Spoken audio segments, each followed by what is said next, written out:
ان کا جرم ہی یہ ہے کہ اس قوم نے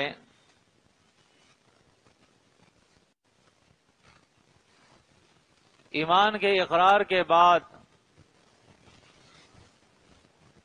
جو دین اللہ نے دیا تھا، دین حق،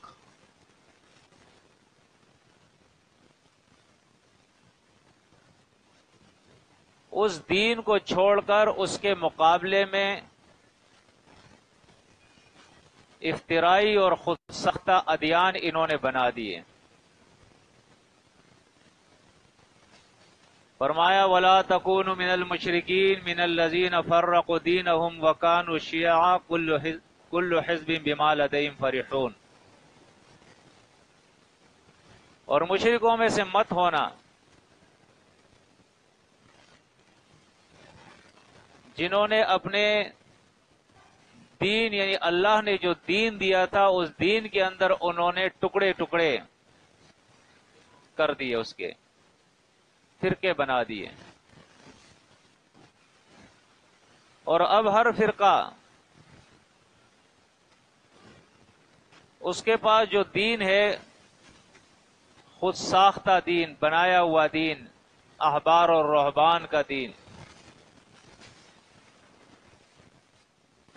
قرآن اور سنت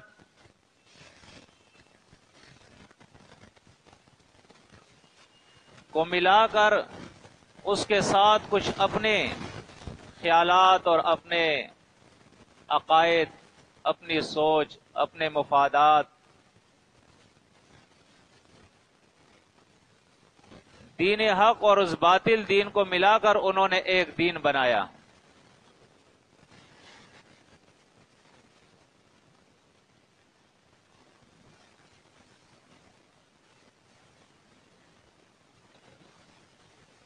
جس کا ذکر اللہ رب العزت نے مختلف صورتوں کے اندر کیا ہے۔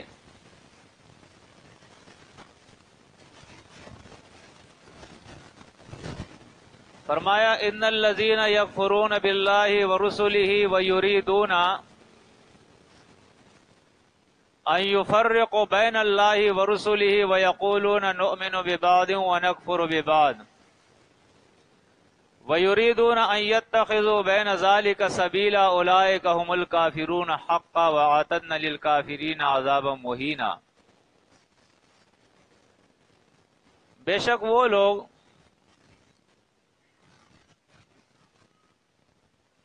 جنہوں نے ایمان کا اقرار بھی کیا، اللہ اور رسول کے ماننے کا دعویٰ بھی کیا، اس کے بعد پھر اللہ اور رسول کے بات کا انکار بھی کیا، اور چاہتے ہیں کہ اللہ اور رسول کے درمیان کچھ باتوں میں فرق پیدا کر دے، کوئی بات ایسی بنا دے اپنے طرف سے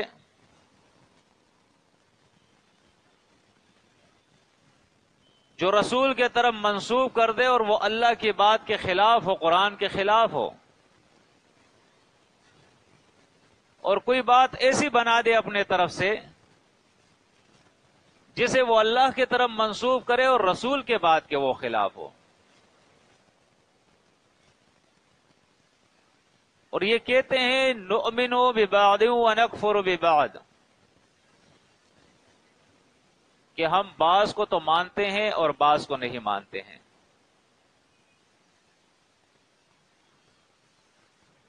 وَيُرِيدُونَ أَن يَتَّخِذُوا بَيْنَ ذَلِكَ سَبِيلًا، اور یہ چاہتے ہیں کہ درمیان میں ایک راستہ اپنے لیے اور بنا لیں، اللہ اور رسول کو ایک طرف رسول کو کر دے، ایک طرف اللہ کو کر دے، اور درمیان میں ایک اور اپنا راستہ بنا لے جس کے اندر ان کی اپنی منمانی، اپنی افتراء، اپنا خود ساختہ دین بھی ہو۔ قرآن کہتا ہے اولئک هم الکافرون حقا، کافر کو قرآن کافر کہتا ہے، لیکن ایسے لوگوں کو اولئک هم الکافرون حقا کہا ہے۔ کہ یہ یقینی کافر ہے، ان کے کفر میں کوئی شک ہی نہیں ہے۔ وَأَعْتَدْنَا لِلْكَافِرِينَ عَذَابًا مُهِينًا، اور فرمایا ایسے کافروں کے لیے ہم نے رسوا کرنے والا عذاب تیار کر کے رکھا ہے۔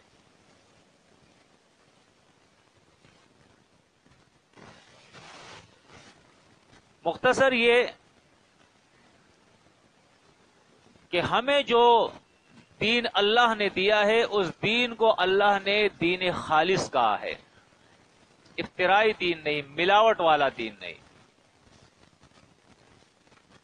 سورہ زمر کے اندر اللہ رب العزت بیان فرماتا ہے انا انزلنا الیک الکتاب بالحق فاعبد اللہ مخلصا لہ الدین۔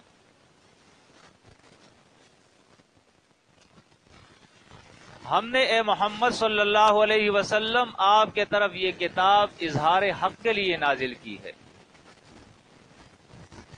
جس دین کے اندر اظہار حق نہ ہو، جس دین کے اندر حق پہ پردے پڑ جائے، جس دین کے اندر کتمان حق ہو، ایسا دین اللہ کو نہیں چاہیے۔ کتاب کے نزول کا مقصد اللہ بیان کرتا ہے تاکہ اس کتاب کے ذریعے اظہار حق ہو۔ بس آپ اللہ کی عبادت کرے، اور عبادت ایسی کرے کہ جو دین اللہ نے آپ کو دیا ہے اس دین کو دین ادیان باطلہ سے آپ جدا کر دے۔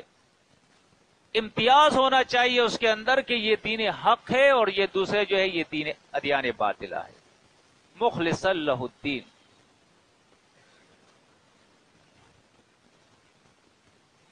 آپ کی عبادت اس طریقے سے ہو کہ دین حق اور ادیان باطلہ کے اندر خط امتیاز ہو،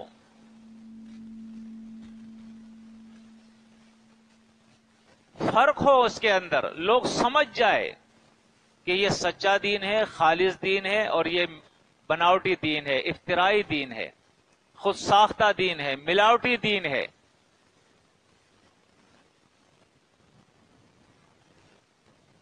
اسی سورہ کے اندر آپ دیکھیں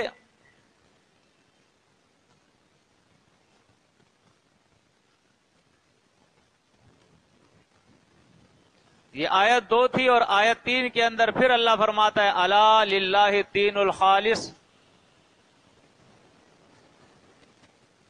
سنو، ہر آدمی دعویٰ کرے گا کہ ہمارے پاس جو دین ہے یہی اللہ کا دین ہے، سچا دین ہے، یہی حق دین ہے۔ اس لیے اللہ خبردار کرتا ہے الا سنو للہ الدین الخالص، اللہ کے لیے دین خالص دین ہے جس کے اندر ملاوٹ نہ ہو۔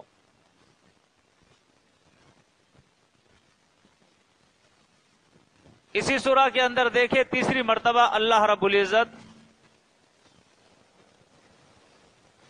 آیت نمبر 11 کے اندر فرماتا ہے قل انی امرت ان اعبد اللہ مخلصا لہ الدین وامرت لان اکون اول المسلمین۔ فرمایا اے نبی آپ ان لوگوں کو کہہ دیجئے، ان لوگوں سے کہ مجھے حکم دیا گیا ہے کہ میں اللہ کی بندگی کروں اس طریقے سے کہ اس کے دین کو تمام ادیان باطلہ سے الگ کر دوں۔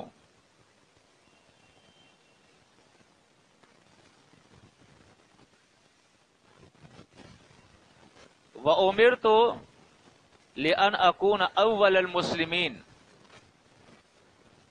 اور ان سے کہو کہ مجھے اس بات کا حکم دیا ہے کہ میں سب سے اول اللہ کا فرما بردار بنوں۔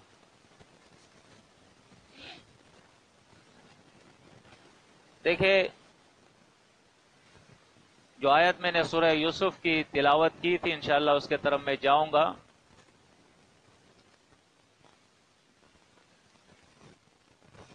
ہمیں یہ بات سمجھنی چاہیے کہ صرف دین نہیں، دین خالص.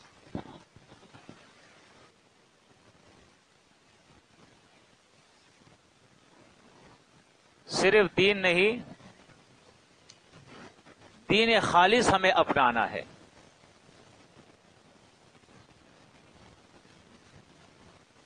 خالص کس چیز کو کہتے ہیں؟ یہ ہم سب سمجھتے ہیں، آسان سی بات ہے. جسے قرآن مجید کے اندر اللہ نے ایک آسان سی مثال دی ہے سورۃ النحل کے اندر. نسقیکم مما فی بطونہ من بین فرث ودم لبنا خالصا.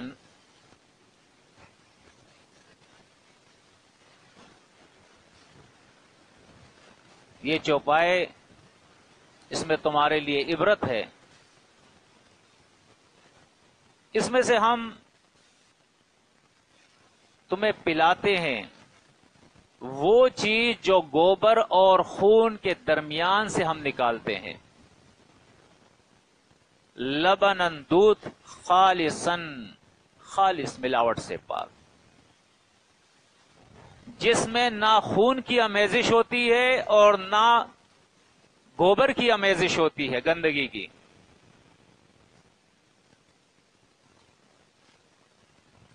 اگر سونگو تو اس میں گوبر کی بدبو نہیں ہے،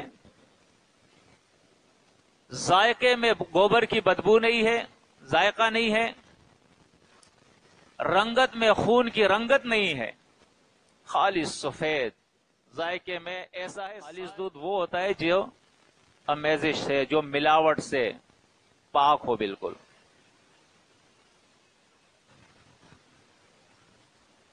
یعنی وہ چیز جس کے اندر کسی قسم کی کوئی ملاوٹ نہ ہو اس کو خالص کہتے ہیں. جس میں ذرا بھر بھی ملاوٹ آ گئی وہ خالص نہ رہی.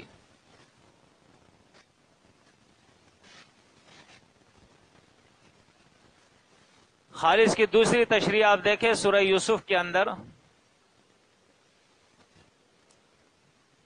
جب یوسف علیہ السلام کے پاس اس کے بھائی آئے اور اس کے بھائیوں میں سے عزیز مصر نے، جو اس وقت یوسف علیہ السلام خود تھے، ان کے بھائیوں میں سے ایک بھائی یعنی بنیامین کو روک لیا. انہوں نے منت زاری کی لیکن وہ نہ مانے کہ نہیں.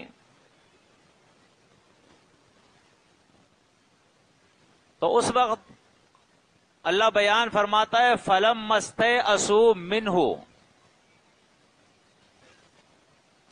فَلَمَّا اسْتَيْأَسُوا، جب وہ نا امید ہو گئے اس عزیز مصر سے، خَلَصُوا مِنْهُ نَجِيًّا. اور دیکھیں خَلَصُوا مِنْهُ نَجِيًّا، اس عزیز مصر سے وہ الگ ہو گئے اور آپس میں انہوں نے اپنا مشورہ شروع کیا کہ اب کیا کریں. تو خلصو کے معنی ہوتے ہیں الگ ہونے کے. دین خالص وہ ہے کہ ادیان باطل سے وہ الگ ہو جائے. دین خالص پہ عمل کرنے والا شخص وہ ہے جو ادیان باطلہ پر عمل کرنے والوں سے الگ ہو جائے.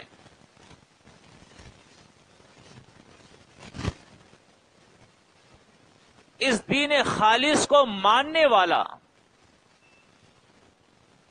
اس کے اندر، اس جماعت کے افراد کے اندر اور جتنے بھی فرقہ وارانہ جماعتیں ہیں اور ادیان ہیں، ان کے ارکان، ممبران اور افراد کے درمیان ایک خط امتیاز ہو، ایک واضح فرق ہو. اللہ بیان فرماتا ہے یا ایھا الذین آمنوا اتقوا اللہ، یا ایھا الذین آمنوا ان تتقوا اللہ یجعل لکم فرقانا. اے ایمان والو، اگر تم تقوی کو اختیار کرو گے، اللہ کی اطاعت کرو گے، اس کے نافرمانی سے بچتے رہو گے، تو ہم تمہارے لیے ایک فرقان پیدا کر دیں گے، ایک امتیازی حیثیت ہوگی آپ کے معاشرے کے اندر، ایک واضح فرق ہوگا آپ اور دیگر لوگوں کے اندر، مشرکین کے اندر۔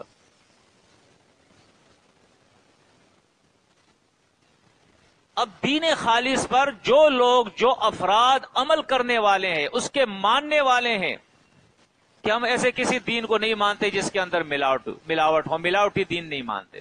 ہم سب کہتے ہیں یا نہیں کہتے؟ یا مانتے ہیں ملاوٹی دین کو؟ خالص دین کو مانتے ہیں نا؟ ملاوٹی دین ہم نے چھوڑ دیا ہے۔ ترکت ملت قوم لا یؤمنون باللہ ولا بالیوم الآخر۔ ایسے ملاوٹی لوگ جو نہ اللہ پہ اعتقاد اور ایمان رکھے، نہ آخرت کے اوپر، ایسے لوگوں کے ملت کو ہی ہم نے چھوڑ دیا، دین کو چھوڑ دیا، اور خالص دین کو ہم نے اپنایا ہے۔ اب جب ہم نے خالص دین کو اپنا لیا، ملاوٹی دین کو چھوڑ دیا، کیا نا؟ اب جتنی بھی جماعتیں ہیں جن کے عقائد میں شرک ہے، ان جماعتوں اور ہماری جماعت کے اندر ایک واضح فرق ہو کہ یہ وہ جماعت ہے جن کے عقائد میں شرک نہیں ہے۔ دنیا دیکھے، خود وہ دیکھے، ان کی جماعت میں نظر آئے، ہر فرد کو نظر آئے کہ یہ ہے وہ عقیدہ جو لا الہ الا اللہ کی بنیاد پہ بنایا گیا ہے۔ واقعی یہ وہ عقیدہ ہے، لا الہ الا اللہ، اللہ کے علاوہ کوئی الہ نہیں ہے۔ اب تو الحمدللہ اللہ نے ہم پر مہربانی فرمائی۔ میں آپ کو اپنے دل کی ایک بات بتاتا ہوں، جس وقت نظر حق ہے، یہ بات کھٹکتی تھی دل میں، یار ہم کہتے ہیں لا الہ الا اللہ، اللہ کے علاوہ کوئی الہ نہیں، یہ کیا ہے بیچ میں؟ یہ بات کھٹکتی تھی، دل مطمئن نہیں ہوتا تھا، اطمینان دل کو نہیں ہوتا تھا۔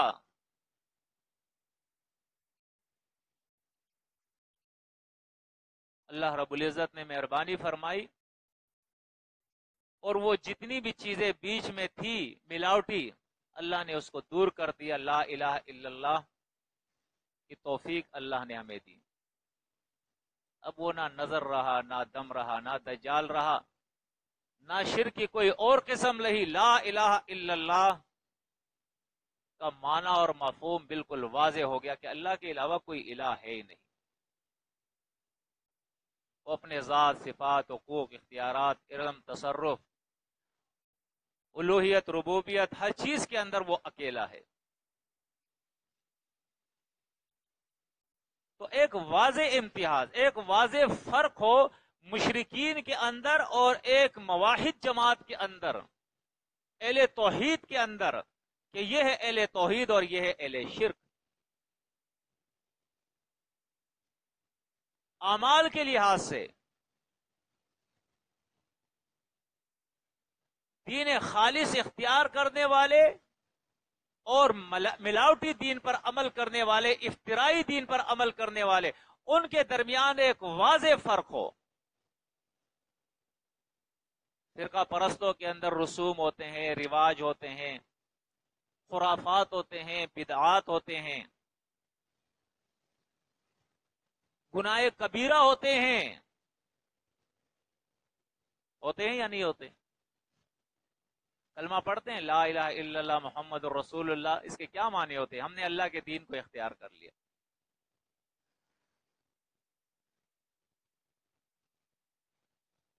کیونکہ یہ دین جو ہے یہ اصل میں ایک رنگ ہے، جب تک یہ رنگ آپ کے اوپر غالب نہیں آتا اور آپ کا رنگ وہ رنگ نہ ہو جو دین کا رنگ ہے، اس وقت تک آپ مومن نہیں ہوتے ہیں۔ ہم دیکھیں قرآن مجید کے اندر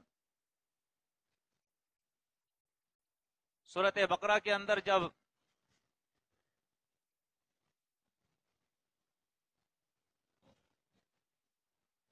پاروں کے لحاظ سے جو لوگ قرآن کو سمجھتے ہیں، اگرچہ یہ چیز صحیح تو نہیں ہے، بہرحال 30 پارے، تو جب پہلا پارہ ختم ہوتا ہے جس کو الف لام میم کہتے ہیں، تو اس کے اندر آپ دیکھیں آیت نمبر 138 اور آیت نمبر 139، صبغۃ اللہ، اللہ کا رنگ، ومن احسن من اللہ صبغہ، اور اللہ کے رنگ سے اچھا رنگ کس کا ہو سکتا ہے؟ کسی پر سوشلزم کا رنگ ہو، کسی کے اوپر کمیونزم کا رنگ ہو، کسی کے اوپر جمہوریت کا رنگ ہوگا، کسی کے اوپر پیپلز پارٹی کا رنگ ہوگا، کسی کے اوپر مسلم لیگ کا رنگ ہوگا، کسی کے اوپر دیوبندیت کا رنگ ہوگا، کسی کے اوپر بریلیت کا رنگ ہوگا، کسی کے اوپر عصبیت کا رنگ ہوگا، کسی کے اوپر قومیت کا رنگ ہوگا، کسی کے اوپر عیسائیت کا رنگ ہوگا، کسی کے اوپر یہودیت کا رنگ ہوگا، لیکن جو مسلم ہوگا، مومن ہوگا، اس کے اوپر اللہ کا رنگ ہوگا، اسلام کا رنگ ہوگا، اس کے عقائد وہ ہوں گے جو اسلام نے دیے ہیں، اس کے اعمال وہ ہوں گے جو اسلام نے دیے ہیں، اس کی سوچ وہ ہوگی جو اسلام نے دی ہے، اس کا مشن، اس کی تحریک وہ ہوگی جو اسلام نے دی ہے۔